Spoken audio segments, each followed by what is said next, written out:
Sliders. L'un des plus connus est d'ailleurs rouennais. Oui, il s'appelle Olivier Herrero. Il use le bitume depuis des années dans l'agglomération rouennaise, en particulier du côté des quais de Rouen. Et c'est là, justement, qu'Émilie Lecomte et Nicolas Jox l'ont rencontré. Portrait.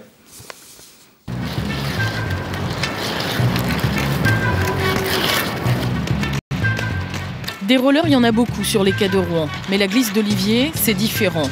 Nombreux sont les curieux qui la regardent, mais la maîtriser devient pour eux une autre histoire.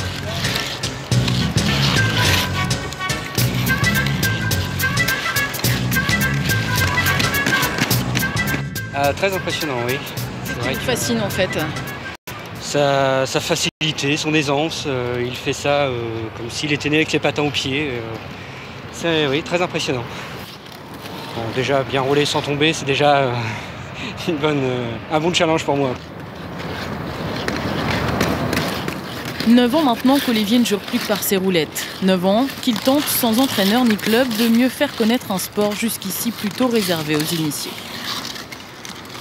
On est très peu et on a des clubs qui, dans la région, en fait, qui sont tournés vers le roller, mais côté loisir. Ils ont une vision très loisir de la discipline.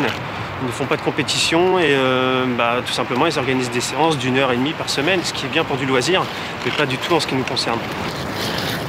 J'ai abordé la compétition un peu pour voir ce que je valais par rapport aux autres. On a toujours du mal à se situer. Et alors ? Et puis, ça a très bien marché. Champion du monde en 2004. Il a aussi raflé 2 titres de vice-champion de France la même année et en 2005. Des ambitions de plus en plus internationales. Objectif, montrer sa glisse pour récolter plus de sponsors, tout en continuant à défendre un style typiquement rouennais. Il y a des styles en fonction des nationalités et après, au sein même des nations, il y a des styles selon les régions. Donc je pense qu'avec mon ami Christophe Linois, on a réussi à imposer la touche rouennaise. Elle est très fluide, elle est très esthétique. Elle est technique également, mais je pense que notre principal souci, c'est de faire quelque chose qui soit vraiment joli à voir.